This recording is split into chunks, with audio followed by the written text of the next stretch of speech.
नमस्कार दोस्तों। The Hindu news और एडिटोरियल एनालिसिस में ईरान, इजराइल और यूनाइटेड स्टेट ऑफ अमेरिका को लेकर के खबर है। अभी स्ट्रेट ऑफ हॉर्मुज़ को ओपन कर दिया गया है। सीज़ फायर एग्रीमेंट पे एग्रीमेंट बन गई है। 10 पॉइंट एग्रीमेंट ईरान की तरफ से रेज़ किए गए थे, उस पर सहमति बनी है।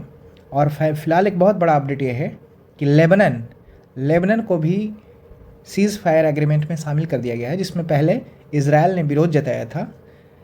जब ईरान और यूनाइटेड स्टेट ऑफ अमेरिका के बीच में नेगोशिएशन डील चल रही थी और सीज़ फायर पे एग्रीमेंट बन रही थी, उसी के अगले 24 घंटों में 200 से ज़्यादा लोगों को ईरान में हमला किया गया था इजराइल के द्वारा। राइट, तो अभी उसी को लेकर के हमें पढ़ना है। पहले समझते हैं कि हमारे जीएस पेपर 2 के किस टॉपिक में ये बात होगा। West Asia crisis, India and the world में इंटरनेशनल रिलेशन को लेकर के ये टॉपिक है, सीज़ फायर से रिलेटेड। जीएस पेपर 3 में energy security, oil supply routes, maritime security and trade disruption से लेकर के इसमें बात हम लोग करेंगे। 2 सेक्शन है, एक न्यूज़ सेक्शन है जिसमें 2-3 आर्टिकल्स को मिला के मैंने इसको बनाया है, और दूसरा एडिटोरियल सेक्शन, दोनों साथ में हम लोग डिस्कस करेंगे। इसमें पहला यही है कि ईरान ने स्ट्रेट ऑफ हॉर्मुज़ को ओपन कर दिया है। यूनाइटेड स्टेट ऑफ ने इरानियन पोर्ट ध्यान रखना है, स्ट्रेट ऑफ हॉर्मुज़ ओपन हो चुका है, लेकिन ईरान के पोर्ट से जो यूनाइटेड स्टेट ऑफ अमेरिका में ऑयल शिप जाते थे वो अभी भी ब्लॉकेड है, जब तक कि जो फर्दर कुछ डील होने वाली हो वो मटेरियलाइज नहीं हो जाती है। Lebanon truce and ceasefire context, जैसा मैंने अभी बताया, ऑयल के प्राइसेस डेफिनेटली फॉल हुए हैं और इंडिया ने सीज फायर को सपोर्ट किया है कि जो भी हमारे world economy, trade partnership, maritime security के लिए सही होगा वो बेहतर रहेगा।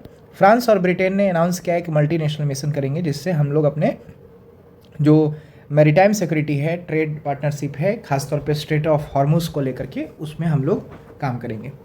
फिलहाल कोर इवेंट यही है। शुक्रवार को ईरान ने कहा है कि स्ट्रेट ऑफ हॉर्मुज़ जो है कम्प्लीटली ओपन होगा। राइट, और ये decision 2 week United State of America और ईरान के बीच में 2 हफ्ते तक जो ट्रूस, राइट, युद्ध विराम की जो अवधि थी उसमें ये सब लिया गया है। और 10 डे जो सीज़ फायर, 10 दिन के युद्ध विराम की घोषणा किया गया, उसके 1 दिन बाद ही ये सारी चीज़ें डिक्लेयर किया गया है। ईरान का स्टेटमेंट ये सब आया है, बस इतना समझना है कि कमर्शियल व्हीकल के लिए पैसेस किया गया, ईरान का स्टेटमेंट है, और ये कम्प्लीटली अब ओपन है। जो भी सीज़ फायर रिमेनिंग पीरियड्स के लिए है उसमें ये ओपन रहेगा, कोऑर्डिनेटेड रूट से के थ्रू रहेगा।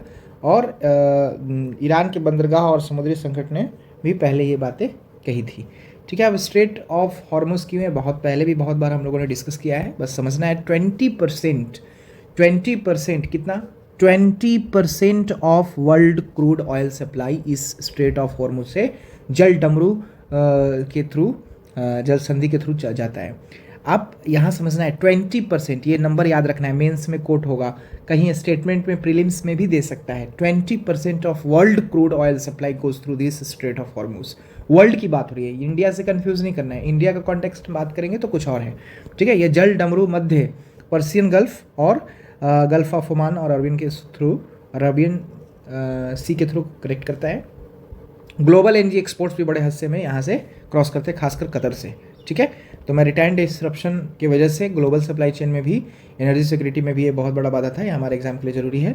अब इस बार जो है नियंत्रण में है, तो प्राइसेस जो है नीचे हो गए थे। ये युद्ध के समय 100 वेसल एक दिन में जाते थे युद्ध शुरू होने से पहले, और युद्ध के बाद वो सिंगल डिजिट में आ गए थे, ये आप समझ सकते हैं। तो ट्रंप ने थैंक यू कहा ईरान को स्ट्रेट ऑफ हॉर्मुज़ को ओपन करने के लिए। यूनाइटेड स्टेट ऑफ अमेरिका का है कि भाई ईरान पोर्ट से जो भी तेल आ रही है, लगभग जब तक कि ये आगे जो नेगोशिएशन है, डील है, कंप्लीट नहीं हो जाता है, वो तब तक ब्लॉकेड रहेगा। उसके बाद यहाँ पे सेंट्रल कमांड का पोजीशन यही है कि ईरानियन जो पोर्ट है वो कंप्लीट ब्लॉकेड रहेगा, जैसे मैंने बताया। 8 अप्रैल को यूनाइटेड स्टेट ऑफ अमेरिका और ईरान ने सीज़ फायर एग्रीमेंट किया था, युद्ध विराम घोषित किया था 8 अप्रैल को। और उसके बाद ईरान ने कहा कि लेबनान भी उस सीज़ फायर एग्रीमेंट समझौते में कवर्ड है, लेकिन उस समय जो है इजराइल ने इसका विरोध किया था, जैसे मैंने बताया, और कहा कि हमारा जो युद्ध है वो लेबनान के खिलाफ नहीं है, हिजबुल्ला के खिलाफ है, और हिजबुल्ला आर्मी अभी भी लेबनान आर्मी से ज़्यादा स्ट्रॉन्ग है, तो पॉलिटिकली हमारे लिए वो बहुत इंपॉर्टेंट है, इसलिए मैं युद्ध विराम नहीं करूँगा। और उन्होंने बहुत सारे अटैक लेबनान पे किया, लेकिन गुरुवार को इजराइल ने कहा है कि हम अब अटैक जो है रोक दिया है। ठीक है, जो हालांकि उनकी जो ट्रुप्स है वो ऑलरेडी लेबनान में रहेंगे। तो ये अभी लेबनान का एंगल पे को लेकर के एक नया ताज़ा खबर है। और ट्रंप ने कहा है कि reopening not tied to Lebanon. Trump ने कहा है कि स्ट्रेट ऑफ हॉर्मुज़ रीओपनिंग जो है वो लेबनान युद्धविराम से जुड़ा नहीं है। इसका मतलब कि अगर लेबनान में कोई आगे कुछ भी होता है तो स्ट्रेट ऑफ हॉर्मुज़ पे उसका इफेक्ट नहीं होना चाहिए, राइट। हम लोग लेबनान हालांकि ग्रेट अगेन बनाएंगे, बट ध्यान रखना है कि हमारा जो लेबनान पे जो युद्ध है, लेबनान से जो युद्ध है, उसका इस पे स्ट्रेट ऑफ हॉर्मुज़ के खुले होने से कोई जुड़ाव नहीं है। हालांकि पाकिस्तान को भी धन्यवाद दिया है, ग्रेट प्राइम मिनिस्टर और फील्ड मार्शल का एक बहुत बड़ा रोल यहाँ पे मीडिएटर के तौर पे रहा है। और ईरान पार्लियामेंट के स्पीकर ने कहा है कि सीज़ फायर जो है हिजबुल्लाह की दृढ़ता का संकेत है, राइट। और उन्होंने कहा है कि इस सावधानी से देखते हैं इस सीज़ फायर को, रिमेन टुगेदर, साथ रहना है। तो दैट्स ऑल। और बाकी ये सारी चीज़ें ऑयल मार्केट का इक्वेशन कि वो ऑब्वियसली है कि जब वहाँ से फ्लो बढ़ गया है, डिमांड बढ़ गया है, तो प्राइसेस नीचे हो गए हैं। इंडिया का स्टैंड है कि बहुत बेहतर है जो भी हुआ है यहाँ पे। और फ्रांस ब्रिटेन ने कहा है कि एक मल्टी इनोवेशन पार्टनरशिप हम लोग करेंगे यहाँ पे। ये एडिटोरियल है जो हमें पढ़ना है एग्ज़ाम के लिए।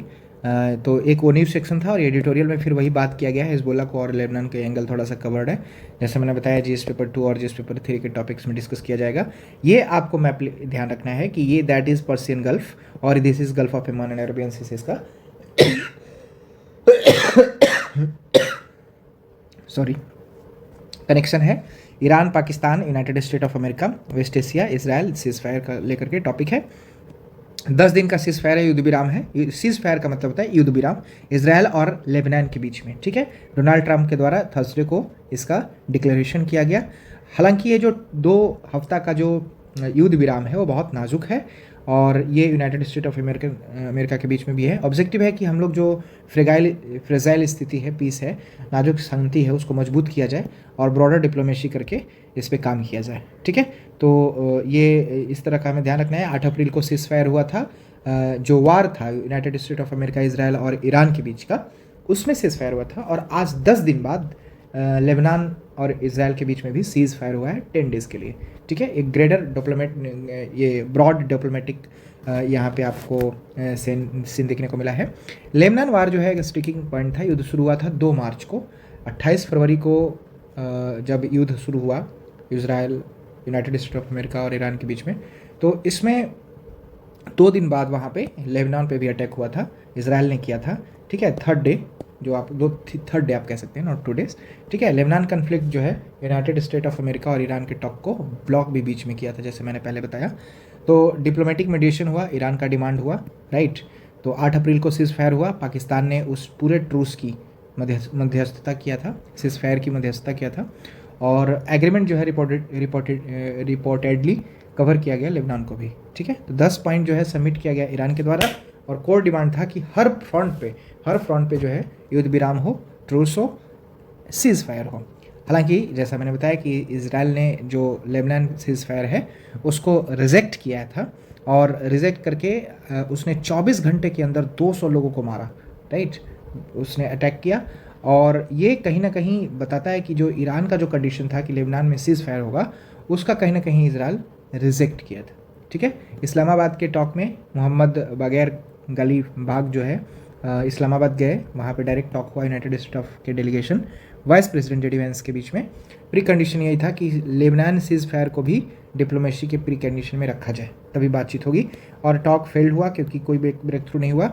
बट फाइनली कुछ दिनों तक दोनों जो गुट थे, दोनों साइड आपस में बातचीत करते रहे और फाइनली पाकिस्तान के मीडिएशन से ये 10 दिन बाद खबर आई कि लेबनान पे भी युद्ध विराम होगी।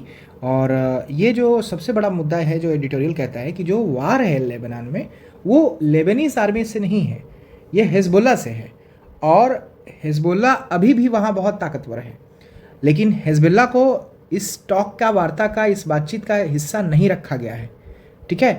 हालांकि हिजबुल्लाह पे जो अटैक हो रहे हैं इसराइल के द्वारा, हिजबुल्लाह कमज़ोर ज़रूर हुआ है, बहुत बहुत ज़्यादा कमज़ोर हुआ है, लेकिन पराजित नहीं है, राइट। और अभी भी वहाँ पे लेबनीज जो आर्मी है वहाँ से उसके रिस्पेक्ट में जो हिजबुल्लाह है वो ज़्यादा ताकतवर है, राइट। तो उनका स्टेटमेंट यही है कि अगर इजराइल जो है हम पे अटैक करना छोड़ देता है, रोक देता है, तो हम भी अटैक करना रोक देंगे। तो टेरिटोरियल रियलिटी और स्ट्रेटजिक लिमिट अगर हम बात करें तो इजराइल जो है अपनी जो ऑक्युपाइड टेरिटरी है साउदर्न लेबनान में, उसको वो नहीं छोड़ने वाले हैं, वहाँ पे उसकी ट्रूप रहेगी। और हिजबुल्लाह चाहती है कि देखो मैं प्री मार्च जो मार्च 2 यानी 3 दिन बाद जो अटैक मेरे पे हुए थे United State of America, Israel और ईरान के बीच के वार के बाद, तो उससे पहले की जो स्थिति थी उसमें मैं चला जाऊँगा। नेतन्याहू ने कहा है कि एक हिस्टोरिक अपॉर्चुनिटी है पीस का डील, बट हमारे पास स्ट्रेटजिक लिमिटेशन यही है कि भाई हम आपकी जो ताकत है लेबनीज़ आर्मी से ज़्यादा है, और आपके साथ मेरा प्रॉब्लम है, लेबनान के साथ नहीं है। तो हालांकि इस पे बातचीत किया जा सकता है। इसमें कहा जा रहा है कि जो पूरा सवाल है, जो ऑब्जेक्टिव था, मतलब जो स्ट्रेटजी बनाया गया था कि भैया ईरान की जो रिजाइम है उसको डिकैपिटेट किया जाएगा, लेकिन ये जो मिलिट्री गोल था वो फेल हुआ, स्ट्रेटजिक लिमिटेशन है। दूसरा जो हिजबुल्ला को निरस्त्रीकरण कर दिया जाएगा, डिसआर्मामेंट कर दिया जाएगा, वो दोनों जो है नहीं हो पाया, राइट। तो इस तरह से ये एक अपनी कमियां है इजराइल की, जो ये पूरा युद्ध उजागर करता है। आगे यही है कि जो सीज़ फायर है वो आगे बढ़ा रहना चाहिए। जो ग्राउंड रियलिटी दिख रहा है कि आप चले थे भैया सत्ता ईरान की गिराने के लिए और हिजबुल्ला को डिसआर्मामेंट करने, तो दोनों तो आप असफल हुए हैं। तो यूनाइटेड स्टेट ऑफ अमेरिका और इजराइल के बीच का जो भी ऑब्जेक्टिव और उन लोगों का मोटिव रहा होगा, अब यही ग्राउंड रियलिटी दिखाता है कि आगे सीज़ फायर ही एक रास्ता है, क्योंकि इससे बड़े स्तर पे ग्लोबल लेवल पे एक बहुत बड़ा कैओस हो रहा है, इकोनॉमिक और ऑयल को लेकर के क्राइसिस है। तो इसीलिए जो है इसमें डिप्लोमेसी को लेकर के इस सीज़ फायर पे ज़्यादा फोकस करना चाहिए। और ट्रंप ने भी देखा है कि भाई अब यहाँ से बीच से निकल जाना ही अच्छा है, एक नेगोशिएटेड एग्जिट हो तो बेटर है इस ईरान के मेस से। और करंट जो सीज़ फायर है वो फ़िलहाल अस्थाई है, टेम्पोरेरी है, बट इसको थोड़ा सा हमें परमानेंट बनाना पड़ेगा। और अगर ट्रंप चाहते हैं कि एक ड्यूरेबल नेगोशिएटेड सेटलमेंट हो ईरान के साथ, गिव एंड टेक लेन देन के आधारित पे, तो हर फ्रंट पे सीज़ फायर युद्ध विराम होना चाहिए, लेबनान के फ्रंट पे भी होना चाहिए। तो इसलिए सस्टेन करना है युद्ध विराम को, और हिजबुल्ला को भी इसमें डिप्लोमेसी में, इस टॉक में टेबल पे लेके आना चाहिए, ताकि गिव एंड टेक की डिप्लोमेसी हो। तो दैट्स द आर्टिकल। तो let's quickly revise what's the article से, राइट। तो टेम्पोरेरी ट्रूस है, आप देखेंगे दो टेम्पोरेरी ट्रूस क्या है। तो सबसे पहले यहाँ पे हमने देखा कि जो 10 डेज़ का आपको सीज़ फायर है, 10 डेज़ का सीज़ फायर है इजराइल लेबनान के बीच में। 200 लोगों ने को किल किया गया था इजराइल के द्वारा, नेतन्याहू के द्वारा, जब 8 अप्रैल को जब वहाँ पे युद्ध विराम हुआ था ईरान और United State of America Israel के बीच में। तो इजराइल ने कहा भैया मैं नहीं मानने वाला हूँ लेबनान के सीज़ फायर का, क्योंकि उस एग्रीमेंट में डिस्कस हो रहा था कि लेबनान को भी हम लोग उसको कंसिडर करें, क्योंकि इजराइल का कहना है कि भाई मेरी लड़ाई लेबनान से नहीं है, हमारी लड़ाई हिजबुल्ला से है, राइट। फिर यूनाइटेड स्टेट ऑफ अमेरिका और ईरान के बीच में एक 2 हफ्ते का नाजुक सप्ताह गुजरा, जिसमें सीज़ फायर था। अप्रैल 8 को ये ट्रूस हुआ था, युद्ध विराम हुआ था। 10 पॉइंट फ्रेमवर्क जो ईरान ने दिया था, actually 15 point United State of America ने प्रपोज किए थे और 10 पॉइंट ईरान ने प्रपोज किए थे। मेडिएशन पाकिस्तान के द्वारा किया गया, और फाइनली ईरान के जो 10 पॉइंट थे उस पॉइंट पे, फॉर्मूला पे डिस्कशन, नेगोशिएशन और टॉक होने की सहमति अंत में पाई गई, ठीक है। उसके बाद देखा गया कि जो लेबनान वार है वो 28 फरवरी को ईरान और United State of America Israel के बीच में वार शुरू हुआ था।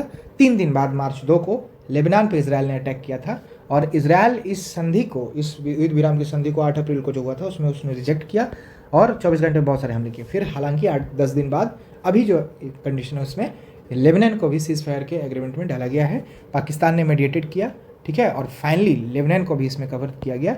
और हिजबुल्ला हालांकि एक बहुत बड़ी ताकत है वहाँ पे, जिसके पास लेबनान जो गवर्नमेंट है, लेबनान जो कंट्री है, लेबनान आर्मी से ज़्यादा ताकत हिजबुल्ला की है, और हिजबुल्ला अभी फ़िलहाल टॉक पे है नहीं।